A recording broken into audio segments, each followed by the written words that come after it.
Asher and Pipeman on W4CY Radio.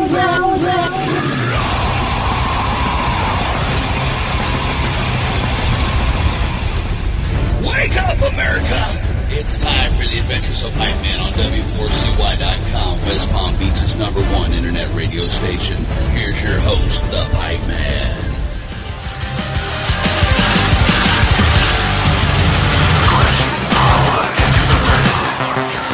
Across your head. Resist charge for unleaded. Preparation gone, you're already dead. Lay down the fire, flame on all sides. Don't know what's coming, but you enjoy the ride. Running deep, far into the fight. This is the Pipeman here on the Adventures of Pipeman W4CY Radio, and I'm here with our next guest who has some killer music, and what I really love about it is it's different, which is hard to find nowadays, okay? So let's welcome to the show Sonny from ARC. How are you? I'm great, man. Thanks for having me. I appreciate it. And you're right. It is different. Sometimes to a bad reason, sometimes to a good reason. But it's definitely, you know, when I started this, it was a friend of mine said, ARC is a question. Will it work? Because you have these blazing keyboard solos and you have these guitar solos at the same time, and it's kind of like techno and industrial and heavy metal at the same time. So it's not a lot of bands do that, especially in America. No. You know, that I don't know about. So I'm trying something and seeing if it works, and it's getting there. I think it's getting there. Well, what I dig about it is, I say all the time, it seems like nowadays metal has this like algebraic equation that bands use to make a formula. And I come from the days there were no formulas, okay? It was just you got up there and played and it was whatever it was, okay, type of thing. Mm-hmm. And, you know, what I also like is I like the blending of genres because that's what makes it unique, and it's something that wasn't allowed to be done back in the day. Like, you wouldn't be able to put techno with metal without getting super harassed, okay? How far back are we talking here? 80s. Yeah, exactly. Yeah, I know. It had to be synth pop or heavy metal and nothing in between. That's what it was, yeah. Totally. And, you know, the thing is, we all from that era liked the other music, but we weren't allowed to admit it. Whichever side you were on, you were. That's right. You liked it, but you weren't allowed to admit you liked it. You know? That's right. The heavy metal guys weren't allowed to like Depeche Mode. No. And the Depeche Mode people weren't allowed to like Motley Crue or Whitesnake or anything like that. So it was just, yeah, there was a line drawn down the middle. You're reminding me about that. And yeah, I was a huge Slayer fan, and if you were a Slayer fan, you couldn't like anybody else. But they did something different too. They did something where they were just like, you know, everybody's dressing up like girls and they're singing about love. Let's write about Satan and death and all this other stuff and not dress up like girls and scare everybody. That's our thing. It's, you know. And you know the funniest part about that is, okay, so they went up to the Bay Area after Metallica, okay? And I was at both Metallica and Slayer's like first shows down in LA. Get out of here, really? Yeah. Wow. 100%. And and then when Metallica left, we're like, fuck, you're leaving us with all these hair metal bands. And me and my bro, we used to like hitchhike up to the Bay Area to go to the real shows. And then when we went to those shows, we were like, whoa. Like, we thought the LA shows were cool until we went up there. So the funniest part is Slayer, when they ended up going to the Bay Area, they used to wear like the eyeliner because that meant you were evil.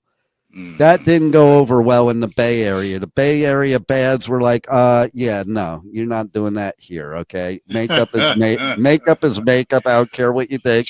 Take it off. That's true. That's true. And that's kind of what we do at the same time, because besides the music, I started this project as a kind of a vision in my head to create a theme and a performance-based band to be entertainment for the eyes as well as with the ears. That's what I was trying to do. So I cooked up a story. I had a vision in my head of what the band was going to look like, because I'm a visual artist by trade. And I just cooked up this idea that we're from outer space, we're not human. We are these transmissions that are sent from somewhere to Earth. That's why we're called ARC. It's point A to point B. Nice. And I made these costumes from scratch. I wired everything. I made these stage props. I created choreography for the band, much to the dismay of my band. But once they started to do it, they liked it, you know. And it's we're trying something different. That's something that I don't see anyone doing. I'm not saying that we're amazing or innovators or anything like that, but we're just daring to do something different. And see, that's a really true artist. That's a true artist to me. Like anybody can sit there and emulate somebody else. And like we Correct. all have influences, Right. but there's a difference between being influenced by and emulating, you know? That's right. You're And right. You're right. it takes, to be blunt, it takes balls to just be yourself and go out there and do what your vision is. Yeah. And every superstar artist, that's what they did. Like everybody told them how something wouldn't work and they had to do it their way, you know, because that's the vision they had in their head. And I Right. think that's the only way to be, like, especially when it comes to music. You have to be real. That's right. That's what it comes down to. That's what I'm doing. That's what I'm trying to do. I'm trying to be real. I'm trying to make my mark, and I'm trying to get out there, you know, and show people. I want, what I usually want is, I think of all these ideas and then I act upon them, and I do them at the shows, and I have my singer do this or do that or whatever. I put a smoke cartridge in his vest and make him press a button and roll around the floor like he's smoking and like he's hurt or something like that. And I want people to just go like, wow, what is going on? What are they doing?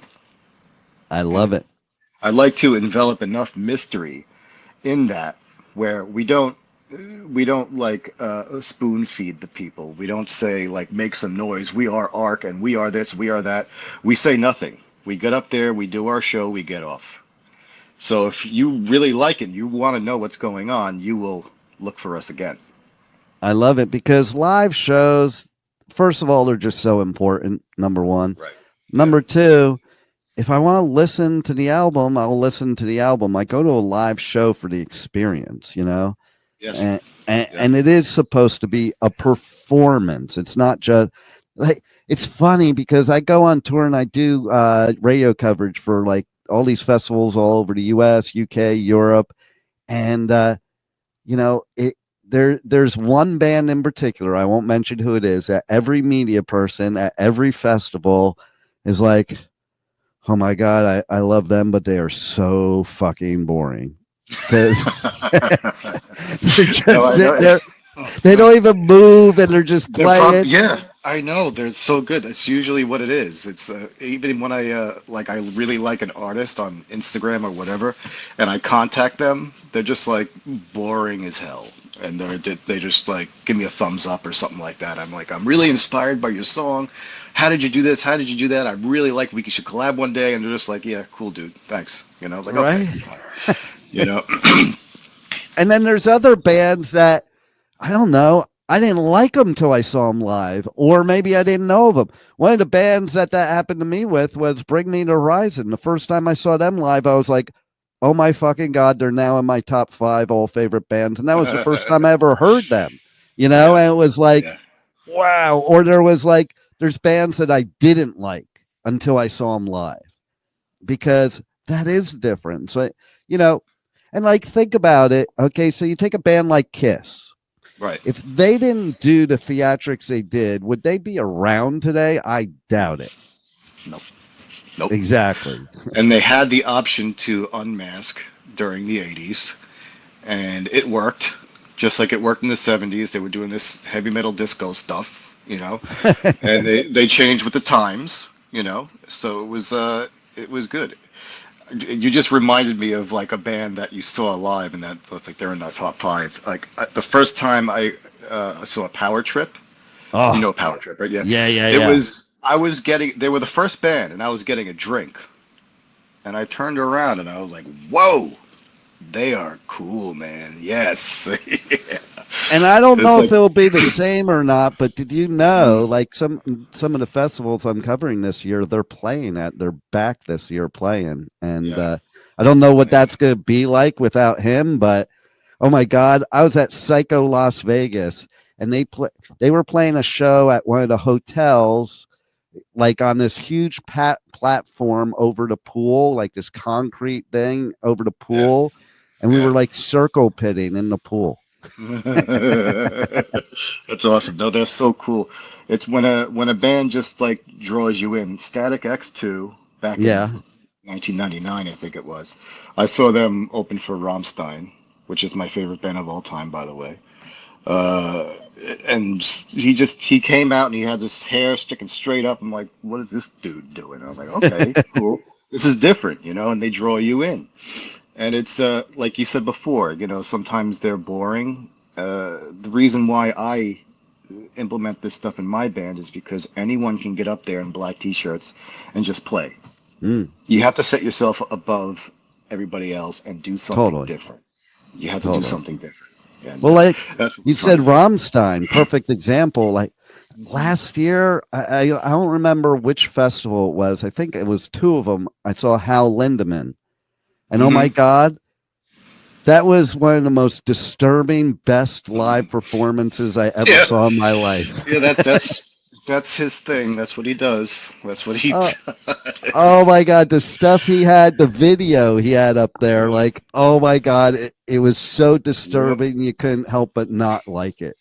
I know. It's you want to be a part of it, even though you don't. At the same time, it's just that's what he does, and that's what Right? they do. That's what Rammstein has been doing for so many years. And they've also, what I really admire about them is they upgrade themselves, they top themselves in every way every year. Yeah. And that's what I try to do with my band too. You can't keep doing the same thing. You can't be looking the same way. You can't be doing the same stuff on stage. You have to change it up and continue to think about how to make it over the top. If you think of an idea, it's like, well, that's cool. Yeah, I can have a smoke cartridge in my glove and no one will notice it. But how can I make that over the top? How can they make that even better? Yeah. That's I just see. what I I'm love that trying to do. too because, again, going back to even bands that put on great performances, when you go to as many shows as I do, after a Right. while, it's like people be around me Yes. and I'll Right. say the words in between the songs, and they're like, Yep. "How you know that?" Like, because Mm. it's been the exact same thing for the It's past scripted. 4 years. Right. Okay, you know, Yeah. I'm okay if it's for Oh one God. year, but like change it up, evolve, get bigger, get better. Always try to outdo yourself. Yeah. Yeah. Totally, man. I agree with you. 100%. And that's terrible. I haven't seen I haven't seen as many shows as you, and I don't I imagine bands are like that. They don't change a thing. Oh, no, That's not at all. that's And, terrible. and some of them are my like favorite bands, but Oh, it it's even gets to terrible. a point where it's like, yeah, I'll just stay backstage. I've seen this already. Oh boy. you know, and, Yes, sir. I do. and when you can like predict every single move, it's a great show, but change it up. Kiss did do that. Kiss did change up things. And are there things you could predict about Kiss? Yes, because they're the iconic parts, but it's Right. not the whole show. Yeah. And so I think that's great about you. That means you're a true artist and a true creative. And I want to know too, explain to the listeners, you have this philosophy, the arc evolves philosophy. Hmm. Talk more about That's that. kind of what I was touching on before. It's topping yourself, Yeah. and it can happen naturally, or it can happen under your control. And I like to try to do both just to make sure it happens. Even when you're sitting there, if you have a passion about something, if you like my passion is my band and my music and my creations and all that stuff. If you have a passion about it, it's going to evolve. You're going to think of new ideas. You're going to just keep working it. Yeah. If you, it's going to happen naturally, but you also have to really uh, you have to work on it. You have to stay ahead of yourself mentally And that's pretty much what Arc Evolves means, because we started out as a kind of a regular band without a synth player, without a keyboard player. And I wanted a keyboard player. I wanted a synth player in the band. I tried looking for one, couldn't find one.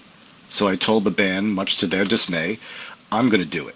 I'm going to stop playing guitar in the band, and I'm going to play the synths, and I'm going to learn how to play keyboard, and I'm going to learn how to do all this stuff. So that's what I did. Yeah, and that's what I did. Because I've been a guitar player for, oh God, what year is it, 2025? 27 years. Wow. And yeah, like a lead guitar player, and you know, I don't mean to toot my own horn. I'm pretty good. You know, I play leads and arpeggios, and I study you know, Yngwie Malmsteen stuff and Joe Satriani stuff and John Petrucci and all that stuff. I'm not as good as them, but you know, I study under them basically. But but the Arc Evolves thing is just topping yourself and trying to be better at yourself, at your music. Even if you have to, you know, dare I say it, replace a band member because you think that you could be better off with a better guitar player, a better bass player, a better singer, or something like that. Arc evolves. Arc's always going to evolve, and that's what the mantra is. That's where it comes from. You know, it's like sometimes fans, they don't want you to evolve, but then they come back. You know, yeah, that's true. You know, I was one of those people with Metallica. As soon as the Black, and there were 25 of us that used to see them originally in the clubs, and when they came out with the Black Album, we're like, "Fuck those posers." But they're still they're still one of my favorite bands. Justice for All. They were saying that with Injustice for All right after. Actually, yeah. They were saying that with no, that was excuse me, right after Kill 'Em All. They were saying that they Ride the Lightning. Excuse me, I'm sorry, I got it mixed up. I remember an interview with Cliff and James, and they were like, "Oh, they're selling out," and they're like, "No, we're not. Forget it," you know. Oh yeah, but we were brutal back in the day, and like we were like, okay, so speak of Kill 'Em All and Ride the Lightning. We all said that if you took Fight Fire with Fire and put it on Kill 'Em All, and took Jump in the Fire and put it on Ride the Lightning, Kill 'Em All is the best metal album ever of all time. Correct. Right. My opinion is Master of Puppets, but that's just me. Okay. Well, this was before This was before Master. I'm still Kill 'Em All. I'm still Kill 'Em All. I still have. You probably can't understand anything from it because it's taped over 50 times. The original demo. Oh God, yeah. From the tape trading days. Like I got one that was taped over like 50 times. If you could tell what it is, great. You know, there's no magnetism left in it. Yeah, but I get it. You know, but see, that's the point. When you're young like that and an idiot, you don't want your band to evolve. But then you think about it now. I think of it as an adult now. Like, if I'm a musician, do I want to stay being only as good as my garage band days?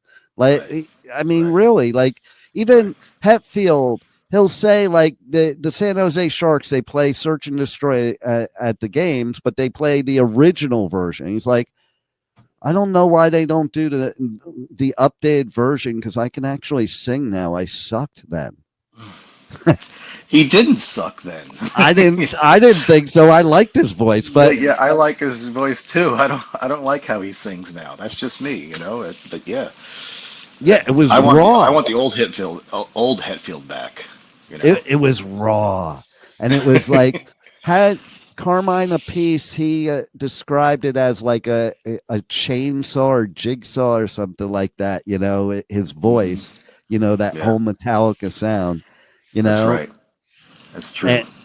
And so now tell everybody how they can reach out to you, you know, on the web, on your socials, check out your music. You have a cool merch store. That's the most important because that's the only way you guys survive, and they can't listen to my show anymore if they don't buy merch from the bands on my show.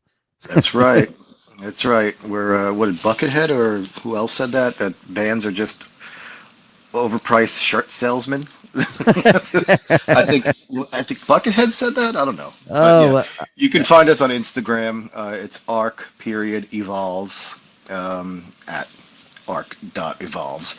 We're Mostly on Instagram. You can find us on Facebook too. It's also arc.evolves. I try to keep it consistent throughout all socials.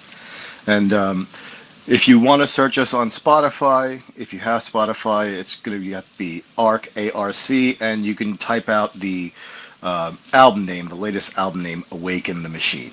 And you can find us on there, or you can find us anywhere after that. Just ARC, Awaken the Machine, and you can find us. And you can find our previous album from 2 years ago on there as well. And what can give them some like juice of why they should listen to the newest music? Because it's aptly named Awaken the Machine for a reason. Originally, our first album was called Dark Mirrors.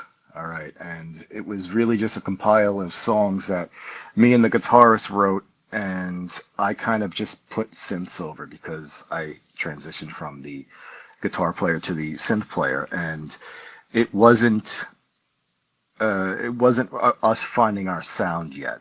So Awaken the Machine is awakening the machine, and us finally finding our sound. But we're going to continue to evolve. Like I think Kerry King said it. He says usually it takes bands about 3 albums to find their sound, and I think we found our sound in 1. And it's interesting that Kerry said that because he has sounded the same since 1981.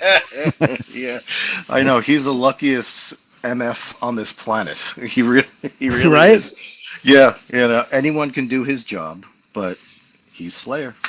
And it's funny when he was coming out with his new project beforehand, he told people, he's like, if you're expecting something different, it's just going to be a continuation of the last Slayer album.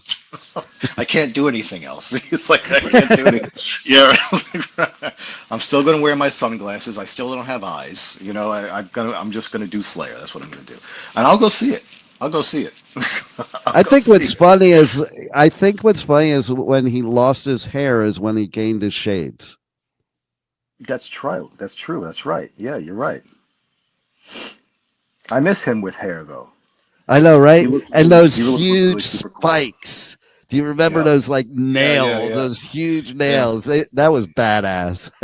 I'm a little young for that time, but like I have some friends that were old enough to be like teenagers or 20 years old during that time, and they're like, those were serious business, man. You still stayed away from people that were wearing those because they would literally just like stab you with them. Oh yeah, there'd be nails brought into shows. 100%. Yeah, it's terrible. It was wild times, and then you went to Suicidal shows, and the Suey boys used to be in the pit with switchblades. Oh dear. Yeah. Okay. It was kind of crazy back in the day. It kind of that's a little better than G.G. Allen, I would imagine. Yeah, right. Tell me about it. I got a trivia question for you then. All right. What famous comedian was on a talk show impersonating G.G. Allen? Oh, geez. Can you give me a time frame? I don't know the time frame, but like a year. I'll give you a hint that you might detect some pets. I might detect some pets. Riddle me this, riddle me I that. know. That was another hint, by the way. The riddle me this, riddle me that was another hint. Yeah. Okay, so it was Jim Carrey. Yep. I'm surprised. I never seen him do that. Oh yeah, you gotta look it up, man. And I forget what he was on. I think it was Maury Povich or one of those shows. He's running up and down the aisles and he's like screaming in people's faces. Like it's wild. That was when he was like, really, really funny and nuts. But yeah. Yeah, exactly. Oh I gotta see that. I gotta watch that. Oh yeah, it's funny as shit. And I'm even happier that I figured it out. Hey, see that? You did good. Thanks. Any final words you want to leave our listeners with? Just give us a shot. We're trying something. If you ever come to our live shows, we are going to command your attention. You are not going to leave until the last song. I guarantee it. I love it. 'Cause that's what it's all about right there, man. I'm that type, man. I want to be just as excited on the last song as I am the first song. You will not be bored. You will not be bored. That's a good thing. Don't be Right. don't be that other band. No. No. All right, bro. Well, thanks a lot for making us great music, and thanks for being on the Adventures of Pipeman. I appreciate you, man. I appreciate you. Thank you so much. Anytime. Thank you for listening to the Adventures of Pipeman on W4CY Radio.